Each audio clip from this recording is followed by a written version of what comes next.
Le but c'est de détecter la position des réseaux de façon fiable pour pouvoir les corréler avec les plans existants, infirmer ou confirmer leur position et surtout de dire, bah voilà, ici j'ai un danger, je risque de couper un réseau, ou alors de pouvoir corriger les plans de la ville par exemple ou les plans d'un opérateur. La particularité de cette machine par rapport aux autres sur le marché, c'est qu'on a beaucoup plus d'antennes pour détecter les réseaux. On en a 32, 20 en longitudinal et 12 en transversal. Pourquoi? Parce qu'avant, avec les anciennes générations, il fallait faire un passage de la machine. On détectait non pas un réseau mais un obstacle. Donc après, il fallait revenir faire des passages transversaux pour dire ah voilà, bah, mon réseau finalement il est oblique à mon trottoir, il est transversal, il est longitudinal. Donc déjà à la base c'est un gain de temps et c'est aussi un grand gain de précision.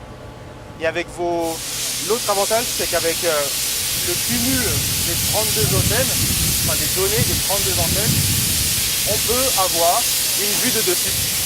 Ce qui n'était pas possible auparavant. Avant, on n'avait que des vues de couple, on voyait notre tranchée de sol avec les retours d'ondes. Donc c'est comme un sonar, on envoie une onde et lorsqu'il y a un obstacle, on a une parabole qui revient. Et là, le sommet de la parabole, sur une échelle, vous indiquez, bah voilà, le début de mon réseau se trouve à 30, 42, 64, 77 cm par exemple.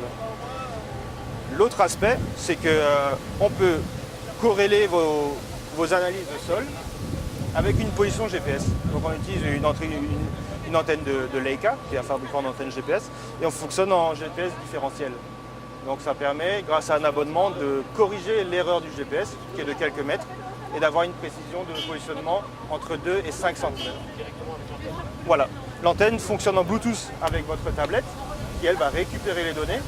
Donc, comme dit, on peut avoir deux façons de fonctionner.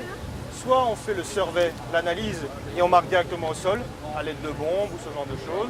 On peut également faire une détection de réseau et de marquer les réseaux. On dit voilà, j'ai deux ondes, je sais que j'ai deux revers, ma position du réseau elle est comme ça sur mon plan. Je matérialise ces deux points et ensuite on va exporter toutes ces données vers AutoCAD. Ou alors on fait un tracé global sans forcément prêter attention à ce qu'on voit en temps réel. Et après on retourne au bureau et c'est là qu'on va faire l'analyse avec le logiciel de post-processing. On a des clients qui utilisent cette technologie pour de l'archéologie. On a découvert dans les zones de Florence en Italie des anciens villages romains. This is related to this side, to this side. So when you see one anomaly, one side means that the pipe is crossing your direction. Oh, you see this one on this side?